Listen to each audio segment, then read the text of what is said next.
Hello students, welcome back. आज की class में हम अकाउंटिंग इक्वेशन कंटिन्यू करेंगे।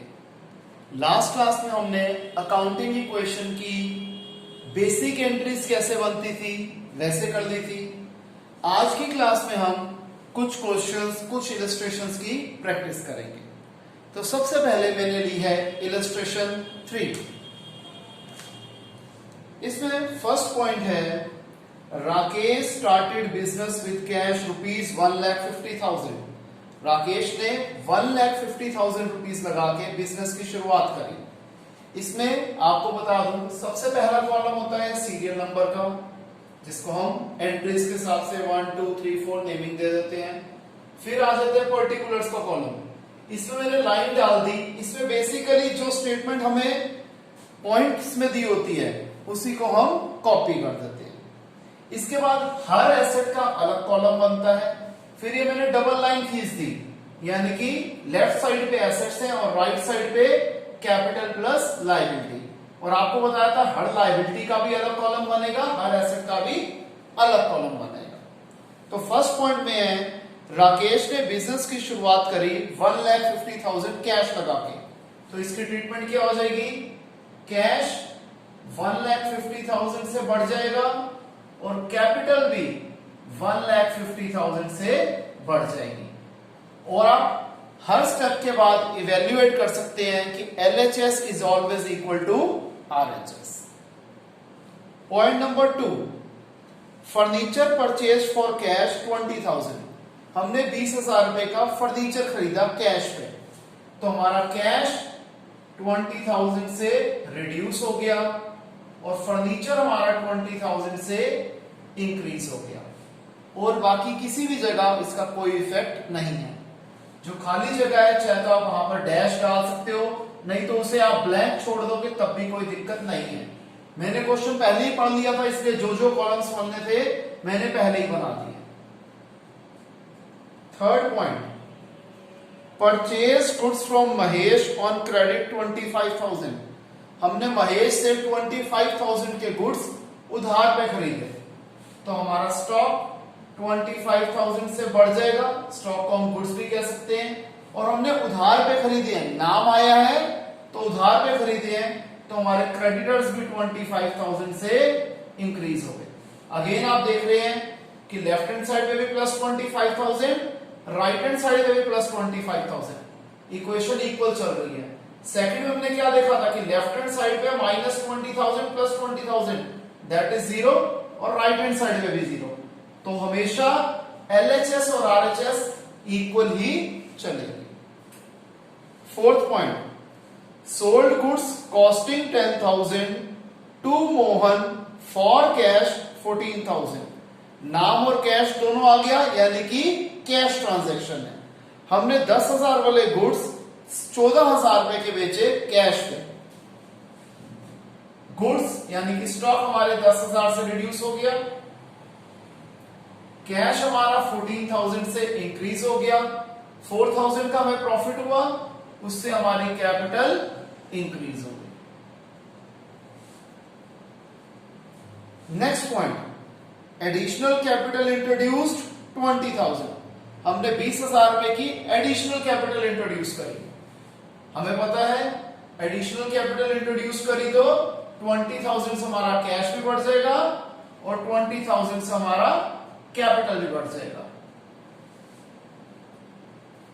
फिर कमीशन रिसीव्ड इन एडवांस 2,000। हमने अभी काम नहीं करा लेकिन हमें इनकम पहले ही रिसीव हो गई, तो pre received income is a liability. तो प्री रिसीव्ड कमीशन नाम का लायबिलिटी में एक कॉलम बन गया, इसमें 2,000 का इंक्रीज आ गया और पैसा तो हमें मिल ही गया है, इसलिए कैश में भी 2,000 का इंक्रीज आ गया। Next, paid to a creditor Mahesh in full settlement 22,500। हमने महेश से जबकि सामान खरीदा था, पॉइंट 3 में हमें देखा था 25,000 का, और अब हम उसे दे रहे हैं 22,500 और फुल सेटलमेंट हो रही है, यानी कि हिसाब किताब खत्म। हमारे क्रेडिटर 25,000 से रिड्यूस हो गए, जबकि हमारा कैश 22,500 से रिड्यूस हो गया।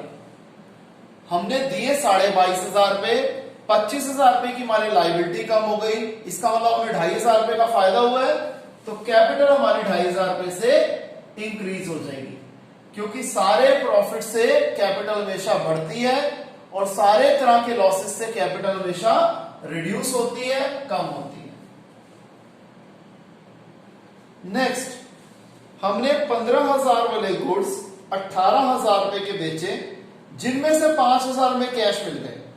समझिए, 15,000 वाले गुड्स हमने बेचे 18,000 रुपए के, जिनमें से 5,000 हमें मिल गया कैश, तो बचा हुआ 13,000 क्या हुआ, उधार यानी कि डेटर। 15,000 वाले गुड्स 18,000 के बेचे, तो यानी कि 3,000 क्या है हमारा प्रॉफिट है। अब इसकी ट्रीटमेंट देखिए, 15,000 गुड्स की कॉस्ट थी, तो स्टॉक 15,000 रुपए से रिड्यूस हो गया, 3,000 रुपए प्रॉफिट है, कैपिटल 3,000 रुपए से इंक्रीज हो गई, और ये जो 18,000 थे इनमें से 5,000 रुपए कैश मिल गया, कैश प्लस 5,000, और जो 13,000 उधार है डेटर का, डेटर में कर देंगे प्लस 13,000। अब आप देख लीजिए लेफ्ट हैंड साइड पे क्या हो रहा है, +5 + 13 + 18 -15 दैट इज +3,000, और राइट हैंड साइड पे भी +3,000। तो ये चीज बार बार बोलने की कोई वैसे जरूरत नहीं है, स्टिल पहला क्वेश्चन है, मैं आपको बार बार रिकॉल करवा रहा हूं कि हमेशा LHS और RHS का बैलेंस सेम रहेगा। कुछ स्कूल्स में कई बार हर एंट्री के बाद दोनों इक्वेशंस का या दो एंट्री का टोटल कर करके दिखाते रहते हैं, वो अप्रोच भी सही है, या फिर आप क्वेश्चन करने के बाद एंड में भी आप तो टोटल कर दो, बात एक ही है। जैसे आपके स्कूल में प्रेजेंट करवाएंगे आप अपनी प्रेजेंटेशन वैसे ही रख सकते हैं। Depreciation on furniture provided eight 10%। Furniture कितने का था जी, 20,000 रुपए का, 20,000 का 10% 2,000 रुपए, तो 2,000 हमारे फर्नीचर की वैल्यू कम हो गई। अब फर्नीचर की वैल्यू कम हो गई, एसेट की वैल्यू कम हो गई, तो ये नॉन कैश एक्सपेंस है, तो इससे हमारा अगेन कैपिटल भी रिड्यूस हो जाएगा, क्योंकि एक्सपेंस बेशक कैश एक्सपेंस हो, बेशक नॉन कैश एक्सपेंस हो, बेशक आपका आउटस्टैंडिंग एक्सपेंस हो, तीनों ही केस में कैपिटल रिड्यूस हो जाती है। ध्यान रखना, प्रीपेड एक्सपेंस में कैपिटल रिड्यूस नहीं होती, क्योंकि वो हमारा एसेट है। एंड में हम कॉलम वाइज टोटल कर देते हैं, 150 में से 20 गया, 130, 144, 164, 166, 171, 151, 149, 148, 500, 20 - 2 18,000, 25 - 25 0, और यहां 13,000, 154, 174, 175, 177, 500, 0, 2,000। तो हम देख रहे हैं राइट हैंड साइड का टोटल है 179, 500, 148, 179, 500, लेफ्ट हैंड साइड का भी टोटल है 179, 500। तो हमारा पूरा क्वेश्चन एकदम परफेक्ट हुआ है, इसमें कोई गलती कोई कमी नहीं। अब इस क्वेश्चन में मांगा नहीं गया, लेकिन तब भी मैं आपको पहले ही बता देता हूं कि हाँ भाई, अकाउंटिंग इक्वेशन के बाद अगर बैलेंस शीट बनाने को बोला जाए तो वो कैसे बनती है। पहले तो हम ये पूरा क्वेश्चन कर लेंगे, ठीक है, आप पहले ये पूरा क्वेश्चन कर लीजिए, फिर मैं आपको बताता हूं कि इसकी बैलेंस शीट कैसे बनती है।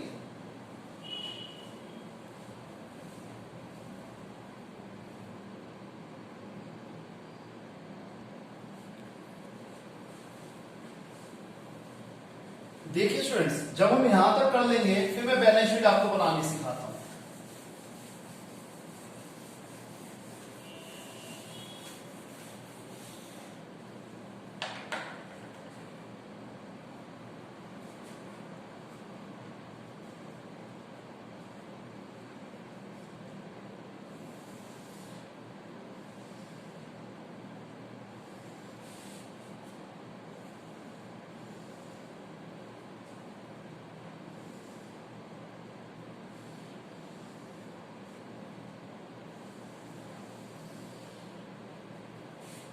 यहां हम लिखते हैं liabilities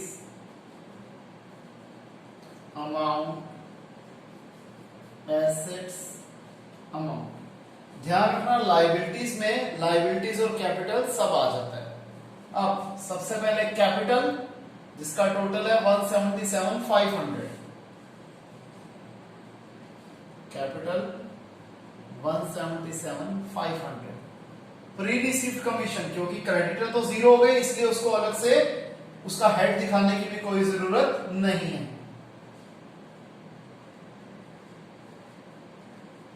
pre received commission 2000। Assets पे आ जाते हैं। कैश 1,48,500। फिर फर्नीचर 18,000।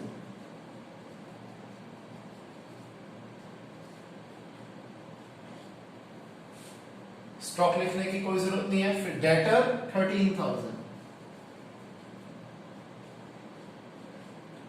ध्यान रखना जहां पर हम टोटल करेंगे उसकी सिमेट्री सेम होनी चाहिए, दोनों साइड्स सेम लाइन में वो आए। टोटल हमें पता है 1,79,500 है। और बैलेंस शीट के लिए भी जरूरी होता है कि दोनों साइड्स टैली करें। ठीक है स्टूडेंट्स, इसे कॉपी कीजिए, फिर एक क्वेश्चन और करते हैं।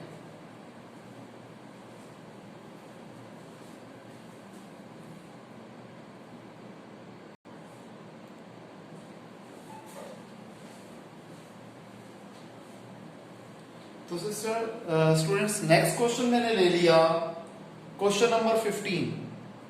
ये कहता है डी महापात्रा ने बिजनेस की शुरुआत करी 50,000 कैश से, 1 लाख रुपीस का चेक, 60,000 के गुड्स, 1 लाख रुपीस की मशीनरी और 50,000 का फर्नीचर। ये जितने सारे एसेट्स हैं मैंने सबके कॉलम्स बना लिए। कैश में 50,000 प्लस, बैंक में 1 लाख प्लस, गुड्स यानी कि स्टॉक में 60,000 प्लस, मशीनरी में 1 लाख प्लस, फर्नीचर में 50,000 प्लस। टोटल क्या हो गया 150, 210, 310, 360। तो कैपिटल हमारी 3,60,000 से बढ़े। Second point, 1/3 of the above goods were sold at a profit of 10%। Goods कितने के थे 60,000 के, 60,000 का 1/3, 20,000 के जो गुड्स थे उसे 10% प्रॉफिट पे बेचा गया। प्रॉफिट क्या है 10% ऑफ 20,000 दैट इज 2,000। तो 20,000 वाले गुड्स 2,000 प्रॉफिट पे 22,000 पे बेचे गए, जिसमें वो क्या कह रहा है half the payment is received in cash. इसमें से आधे पैसे यानी कि 11,000 रुपए हमें कैश में मिल गए और बचे हुए 11,000 रुपए उधार यानी कि वो डेटर हो गया। जस्ट अ सेक, सॉरी मैंने थोड़ा वीडियो को कैमरे को जूम कर दिया था तो आपको दिख नहीं रहा होगा, अब आपको दिखेगा। मैं एक बार रिपीट कर देता हूं ये पॉइंट क्योंकि आपको दिखा नहीं होगा कि 60,000 के गुड्स हमें स्टार्टिंग में दे रखे हैं। कहते हैं इसके 1/3 गुड्स हमने बेचे, 1/3 ऑफ द अबव गुड्स यानी कि 60,000 का 1/3 20,000 के गुड्स हमने 10% प्रॉफिट में बेचे। तो here P stands for profit. Profit क्या है 10% ऑफ 20,000 दैट इज ₹2,000। तो सेलिंग प्राइस क्या आ गया 20,000 प्लस 2,000 22,000। इसमें से आधे पैसे हमें कैश मिल गए यानी कि 11,000 कैश मिल गया और बचा हुआ 11,000 हमारा उधार हो गया।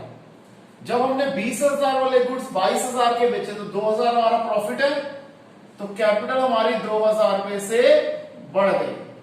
स्टॉक हमारा 20,000 रुपए से कम हो गया, 11,000 रुपए से हमारा कैश बढ़ गया और 11,000 रुपए से हमारा डेटर बढ़ गया। क्लियर है स्टूडेंट्स? आइए नेक्स्ट पॉइंट देखते हैं। नेक्स्ट पॉइंट कहता है डेप्रिसिएशन लगाना है मशीनरी के ऊपर 10%। मशीनरी 1 लाख रुपीस की है, 1 लाख का 10% 10,000। 10,000 हमने मशीनरी की वैल्यू कम कर दी, 10,000 हमने कैपिटल की वैल्यू कम कर दी। आपको ये सारे पॉइंट्स जो मैंने बेसिक इंट्रोडक्शन वाली वीडियो थी उसमें कवर किए थे। स्टिल अगर किसी भी स्टूडेंट को कोई डाउट है तो हम लाइव क्लास में उसे कवर कर लेंगे। Cash withdrawn for personal use, that is drawings. 10,000 रुपए की ड्रॉइंग्स है, तो 10,000 रुपए हमने कैश को रिड्यूस कर दिया और 10,000 रुपए से हमने कैपिटल को भी रिड्यूस कर दिया। Next, interest on drawing 5%। 10,000 रुपए का 5% 500 रुपीज, 500 रुपीज कैपिटल में ऐड भी हो जाएगा, 500 रुपीज कैपिटल में माइनस भी हो जाएगा। हमें ये इंटरेस्ट प्रोप्राइटर पे कर रहा है तो प्रोप्राइटर की जेब से माइनस हो गए, लेकिन बिजनेस के प्रोस्पेक्टिव से ये इनकम है इसलिए कैपिटल प्लस हो गए। और किसी भी जगह इसका कोई इफेक्ट नहीं है। हमने 10,000 रुपए का सामान गुप्ता जी को बेचा और उनसे उसके बदले में एक बिल रिसीवेबल ले लिया 3 महीने का, कुछ नहीं दे रखा, यानी कि हमने कॉस्ट टू कॉस्ट बेचा है सामान गुप्ता जी को, तो स्टॉक हमारा 10,000 रुपए से रिड्यूस हो गया और बिल रिसीवेबल हमारा 10,000 से इंक्रीज हो गया। फिर कहते हैं बिल रिसीवेबल की मैच्योरिटी पे हमें गुप्ता जी ने 10,000 रुपए दे दिए, तो हमारा कैश 10,000 रुपए से बढ़ जाएगा और हमारा बिल रिसीवेबल 10,000 रुपए से कम हो जाएगा और कोई इसका इफेक्ट नहीं। एंड में इसका टोटल कर देते हैं 50, 61, ये 61,000 आ गया इसका टोटल, ये 1 लाख,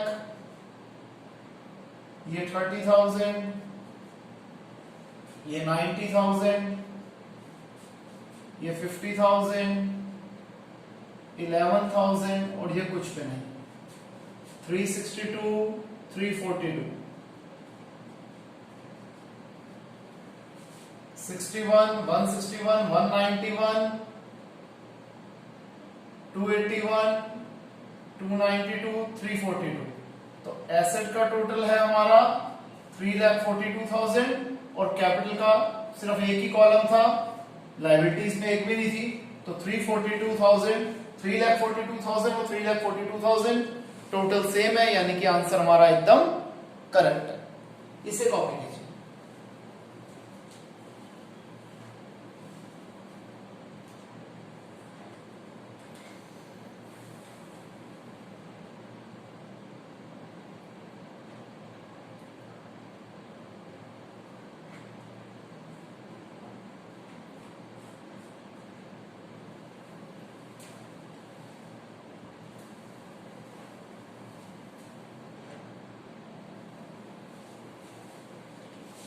नेक्स्ट हम लोग करते हैं इलस्ट्रेशन 5।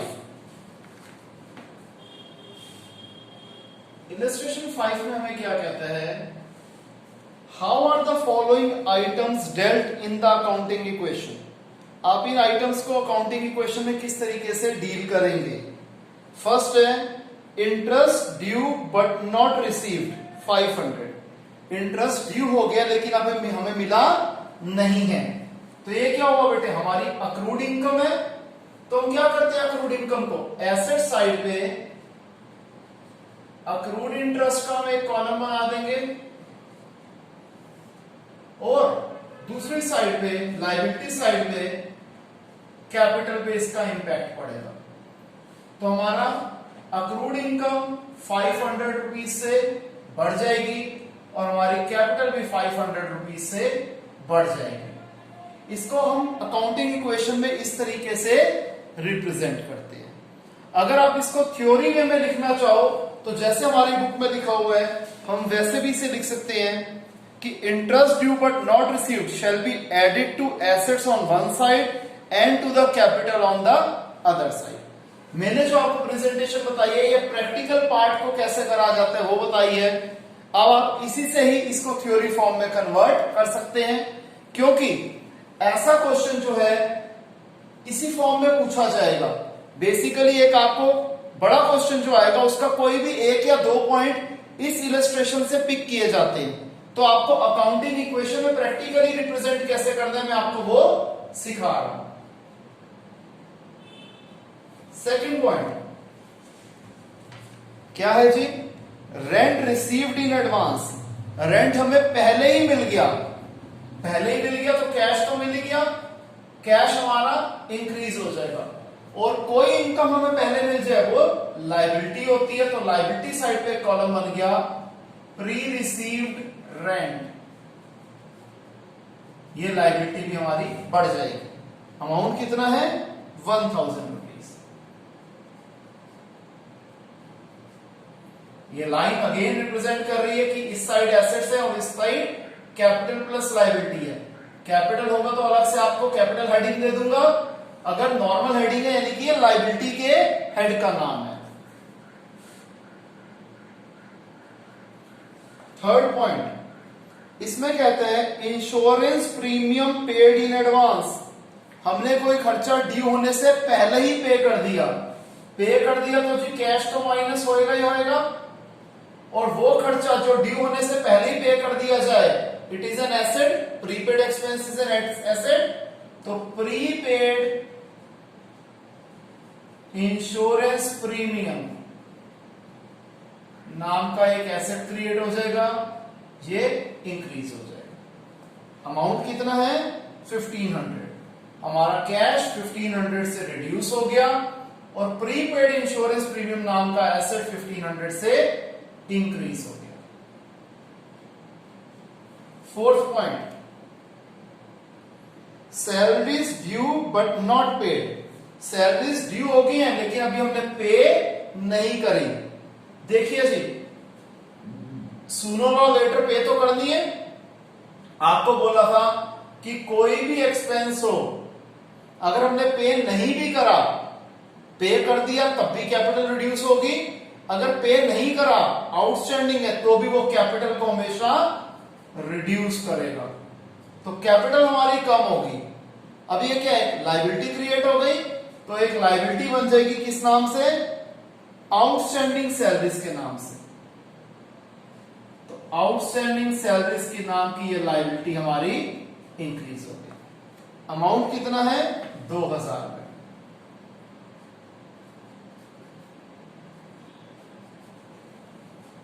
क्लियर है स्टूडेंट्स? इसे कॉपी कर लेंगे। अब एक और जो जरूरी और थोड़ी हटके इलस्ट्रेशन है वो है हमारी illustration 8।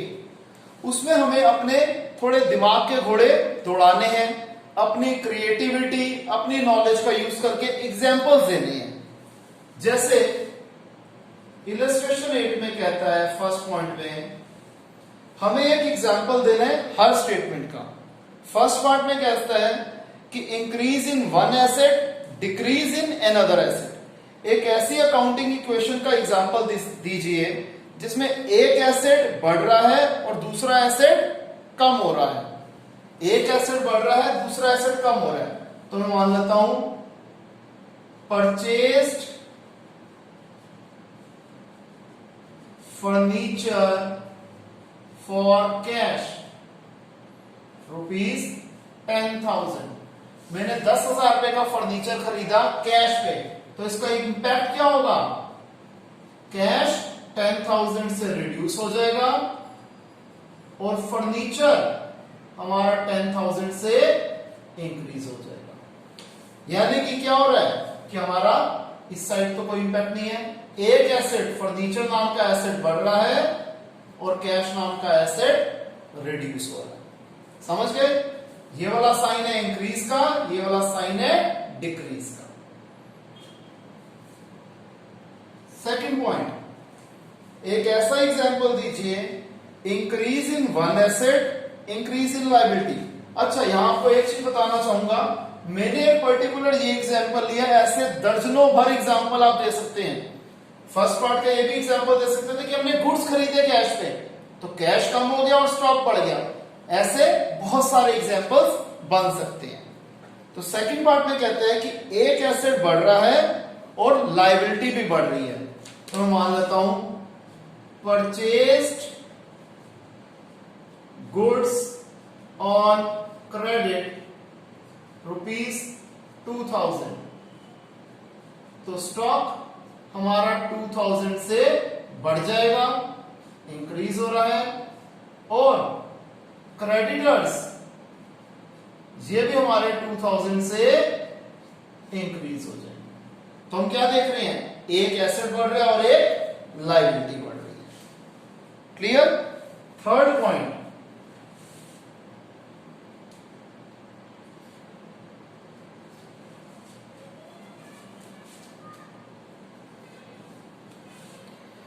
Increase in asset, increase in owners capital. Asset भी बढ़ जाए और कैपिटल भी बढ़ जाए। बहुत सारे एग्जांपल्स हैं। रेंट रिसीव्ड ₹500, इससे क्या होगा, हमारा कैश नाम का एसेट भी ₹500 से इंक्रीज हो गया, प्लस हो गया, इंक्रीज हो गया। दूसरा, हमारी कैपिटल जो है वो भी ₹500 से इंक्रीज हो गई। तो हमारा एग्जांपल प्रूफ हो गया कि एसेट भी बढ़ गया और कैपिटल भी बढ़ गई। फिर decrease in asset, decrease in liability. Asset भी कम हो जाए और लायबिलिटी भी कम हो जाए। एक ऐसा एग्जांपल दीजिए कि एसेट भी कम हो जाए, लायबिलिटी भी कम हो जाए। तो हम लिख सकते हैं payment made to creditors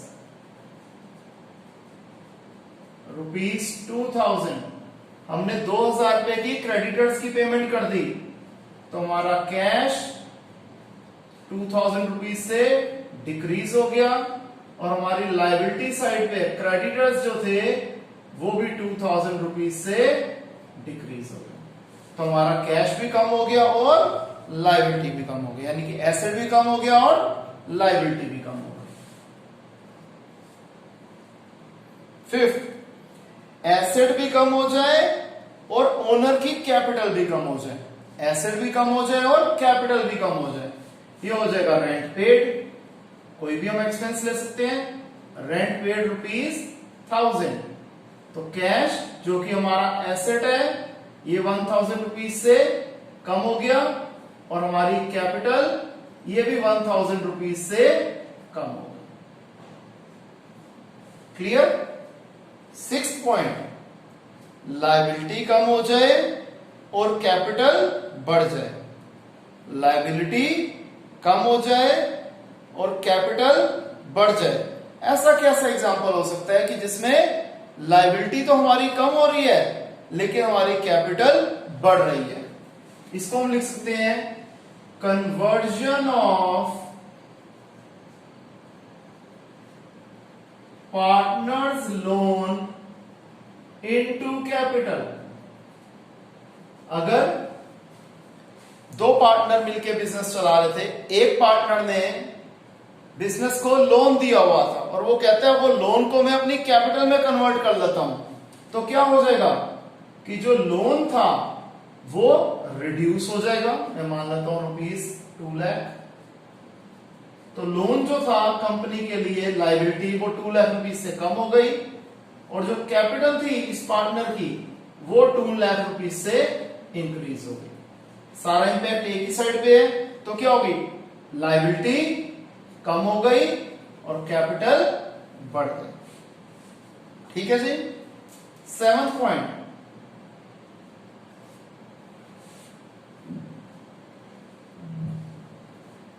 sorry, फिर increase in one liability, decrease in another liability. एक लायबिलिटी बढ़ जाए, दूसरी लायबिलिटी कम हो जाए। इसका हम एग्जांपल क्या ले सकते हैं, bills payable accepted by creditors ₹5000। हमने अपने क्रेडिटर्स को 5000 रुपए के बिल पेएबल पकड़ा दिए, तो क्या होगा, इसका इंपैक्ट ये होगा कि हमारी बिल्स पेएबल नाम की लायबिलिटी 5000 रुपीज से बढ़ गई और हमारे क्रेडिटर्स ये 5,000 रुपीज से कम हो गए। इंपैक्ट पूरा एक ही साइड पे है, लायबिलिटी वाली साइड पे, कि एक लायबिलिटी कम हो रही है, दूसरी लायबिलिटी बढ़ रही है। लास्ट पॉइंट इस क्वेश्चन का वो है increase in liability decrease in owners capital, कि लायबिलिटी तो बढ़ जाए लेकिन कैपिटल रिड्यूस हो जाए। तो ये क्या हो जाएगा, लायबिलिटी बढ़ जाए और कैपिटल रिड्यूस हो जाए, तो हम क्या देंगे, आउटस्टैंडिंग रेंट ₹500।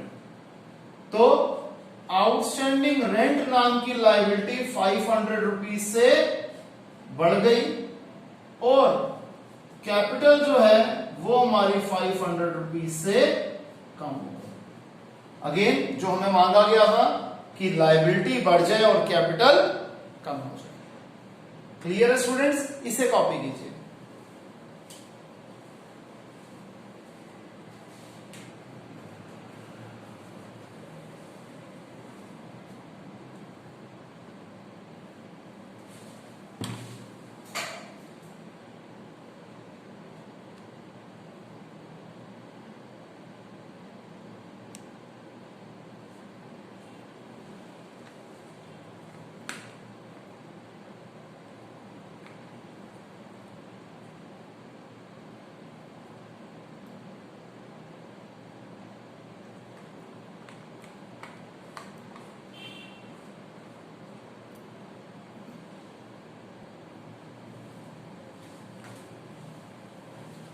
तो स्टूडेंट्स नेक्स्ट कैटेगरी हमारे पास आ जाती है वो क्वेश्चंस जो फॉर्मूले के ऊपर बेस्ड है। फॉर्मूला हमें यहां एक ही था, assets is equal to capital plus liability. अगर यहां पर मैं हर एक वर्ड के आगे क्लोजिंग प्रीफिक्स कर दूं, यानी कि हर वर्ड के साथ क्लोजिंग लगा दूं, तब भी कोई इफेक्ट नहीं पड़ता, तो हो जाएगा closing assets is equal to closing capital plus closing liability. Closing means जो अकाउंटिंग ईयर के एंड में फिगर्स है और ओपनिंग अकाउंटिंग ईयर की स्टार्टिंग की फिगर्स। अब क्लोजिंग कैपिटल कैसे निकलती है, opening capital plus additional capital less drawings plus revenue minus expenses plus profits minus losses. ये मैंने आपको एक कंप्लीट फॉर्मूला दे दिया